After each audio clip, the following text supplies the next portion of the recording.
Hello everyone. Today we are going to start our second topic according to term 2, that is objective of management. So first we will learn meaning of objective of management. अभी objectives क्या होते हैं हमारे ये जानना बहुत ज़रूरी है ना. Objective are the aims towards which the activities of an organization are directed. Objectives ऐसे एंड हैं जिसके लिए पूरे ऑर्गेनाइजेशन की एक्टिविटी के लिए गाइडेंस दिया जाता है. ऑब्जेक्टिव क्या है? एक ऐसा गोल जिसको हर एक ऑर्गेनाइजेशन अचीव करना चाहता है और पूरा ऑर्गेनाइजेशन उसके लिए जो भी एक्टिविटी परफॉर्म करता है उस एक्टिविटी के लिए उसको गाइडेंस या डायरेक्शन मिलता है. जो मैनेजरियल ऑब्जेक्टिव होते हैं ऑर्गेनाइजेशन के उनको 3 मेजर कैटेगरीज में डिवाइड किया है. पहला ऑर्गेनाइजेशनल ऑब्जेक्टिव, दूसरा सोशल ऑब्जेक्टिव, तीसरा personal objective. First one is organisational objective. Meaning these objective aims at prosperity and growth of the organisation. ये जो ऑर्गेनाइजेशन है वो ज़्यादातर ये जो ऑब्जेक्टिव है वो ज़्यादातर ऑर्गेनाइजेशन की प्रॉस्पेरिटी, ऑर्गेनाइजेशन की समृद्धता और ऑर्गेनाइजेशन की ग्रोथ के लिए काम करता है. ऑर्गेनाइजेशनल ऑब्जेक्टिव का मतलब गोल ही यही होता है कि किसी भी ऑर्गेनाइजेशन की ग्रोथ हो और वो प्रॉस्पर रहे. Generally it is assumed that profit maximisation is the main objective of every organisation.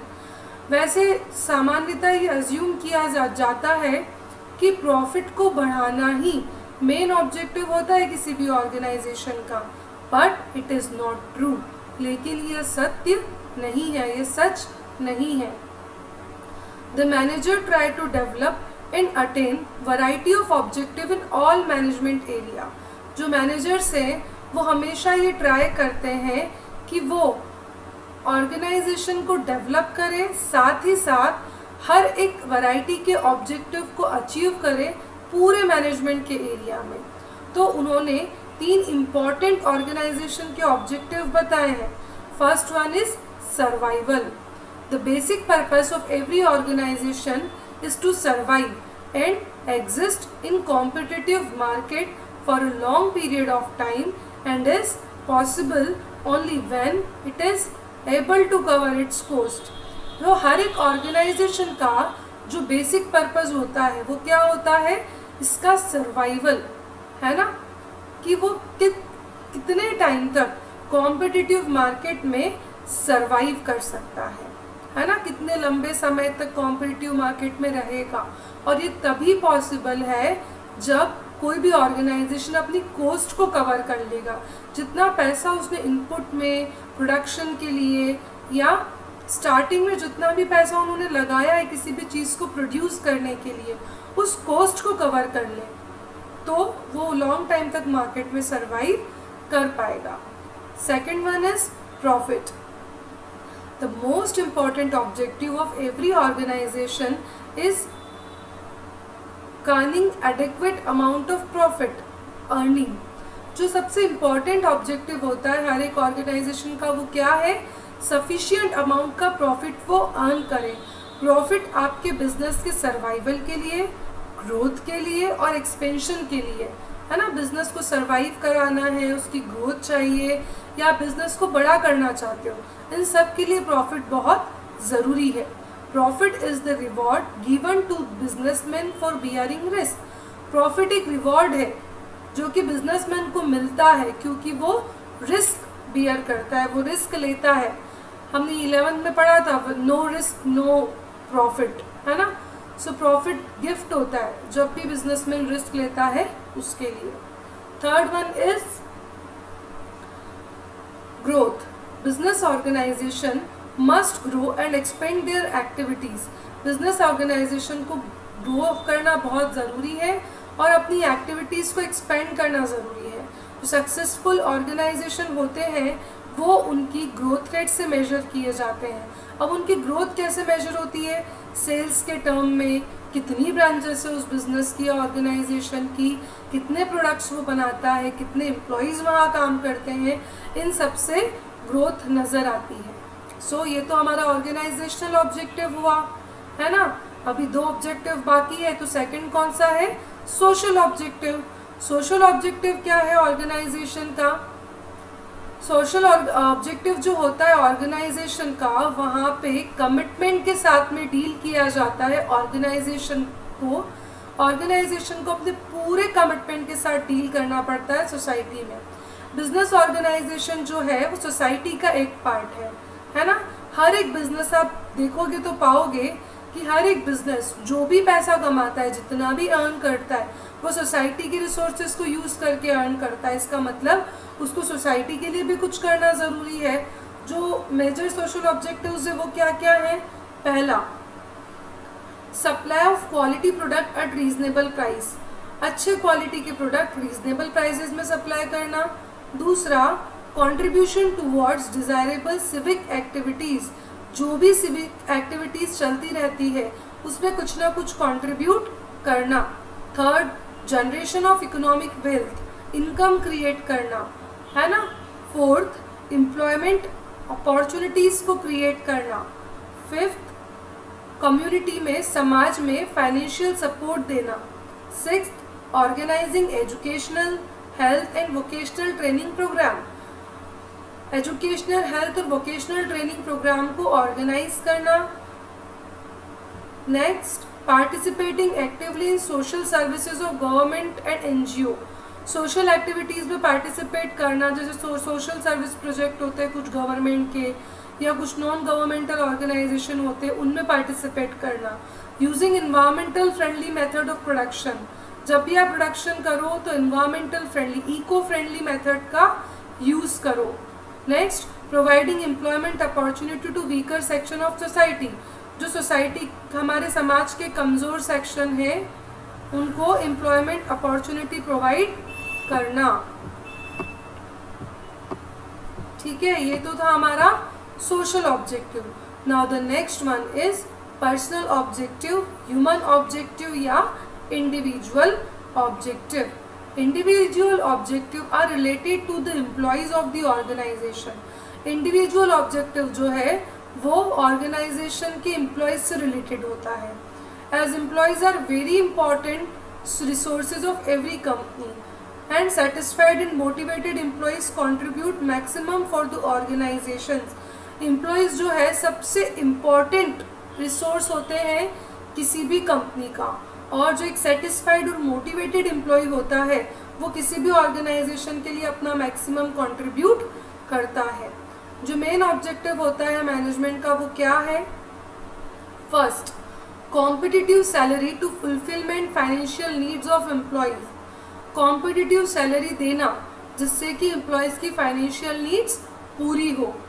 Second, promotion, training, personal growth and development of employ to fulfil esteem and other higher level of needs of employ, है ना। Employees को promotion देना, training देना, personal growth, development करवाना, जिससे कि क्या हो, वो एम्प्लॉयज़ अपने फुल एस्टीम तक उसकी नीड्स को कंप्लीट कर पाए और हमारे ऑर्गेनाइजेशन के लिए काम करे। सी, peer recognition, self respect for colleague to fulfill social needs, है ना।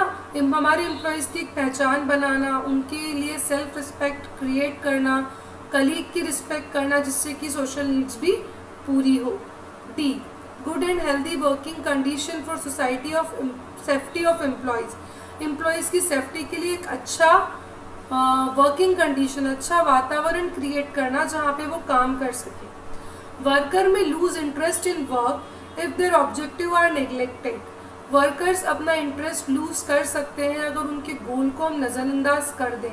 तो मैनेजमेंट को हमेशा ट्राई करना चाहिए कि पर्सनल ऑब्जेक्टिव को और ऑर्गेनाइजेशनल ऑब्जेक्टिव को टाई अप करके रखे। Means what, organisational objective achieve करना तो काम ही है मैनेजमेंट का, लेकिन इसी के साथ में वो ऑर्गेनाइजेशनल ऑब्जेक्टिव के साथ साथ पर्सनल ऑब्जेक्टिव भी अचीव करने में एम्प्लॉयज़ की हेल्प करें। So this all were the objectives of organisation. तो हम लोग केस स्टडी देखते हैं, कुछ MCQs हैं, तो जो क्वेश्चन हमारे इस टॉपिक से रिलेटेड है हम वो देखते हैं. Radhika is engaged in manufacturing earthen coolers by using environmental friendly methods of production. जो राधिका है वो अर्दन कूलर्स मैन्युफैक्चर कर रही हैं इको फ्रेंडली मेथड का यूज़ करके. विच मैनेजमेंट ऑब्जेक्टिव इज डिस्कस्ड. यहाँ पे कौन सा मैनेजमेंट ऑब्जेक्टिव आया है, सोशल, ऑर्गेनाइजेशनल या पर्सनल. तो इको फ्रेंडली तो सोशल में है क्योंकि हमको समाज का ध्यान रखना पड़ेगा, है ना. So a is the answer, social objective. Second question is Ankita has started a new business of providing organic vegetables and fruits. Although she is not having many competitors, but still she is trying to offer goods at minimum price so that she is able to survive in market and make sure people with limited income can also afford her vegetable and fruits. Ankita जो है उन्होंने नया business शुरू किया है ना, organic vegetable and fruits का. Although उनके कोई कॉम्पिटिटर नहीं है, लेकिन फिर भी वो ट्राई कर रही है कि वो गुड्स को कम से कम प्राइस में मार्केट में ऑफर कर सके, जिससे कि वो लॉन्ग टाइम तक मार्केट में सर्वाइव कर सके, है ना. और ये भी वो चाहती है कि जिन लोगों की कम इनकम है वो भी इस वेजिटेबल और फ्रूट्स को अफोर्ड कर सके. State the 2 objective she is trying to achieve. ऐसे कौन से 2 ऑब्जेक्टिव है जो वो अचीव करने का ट्राई कर रही है. तो first one is organizational and personal, second one is organizational and social, third one is social and personal and fourth one is all of above. So हम देखते हैं कि ऑर्गेनाइजेशनल ऑब्जेक्टिव तो यहाँ पे अचीव हो रहा है. क्यों? क्योंकि वो कम से कम वो लॉन्ग टाइम तक मार्केट में सर्वाइव करना चाहती है ना, सर्वाइवल, है ना. सेकेंड वो क्या चाहती है कि समाज के हर एक पर्सन को, चाहे जिनकी इनकम ज़्यादा नहीं है, वो लोग भी इसको अफोर्ड कर पाए. तो सोशल ऑब्जेक्टिव भी हो रहा है और हर एक पर्सन वो अपने लिए भी ध्यान रख रही है कि वो प्रॉपर प्रॉफिट अर्न करे, चाहे उसके कॉम्पिटिटर नहीं है. तो क्या हो रहा है, वो पर्सनल ऑब्जेक्टिव भी अचीव कर रही है. तो हमारा आंसर क्या हो जाएगा, D, all of the above. ठीक है. सो ये 2 MCQ क्वेश्चन है हमारे. अभी हमको थर्ड क्वेश्चन देखना है, ये केस स्टडी क्वेश्चन है. तो XYZ power limited set up a factory for manufacturing solar lanterns in the remote village as there were no reliable supply of electricity in rural area. XYZ power limited एक manufacturing company है जो solar lanterns बना रही है remote village में, क्योंकि वहाँ पे कोई प्रॉपर सोर्स नहीं है इलेक्ट्रिसिटी सप्लाई का.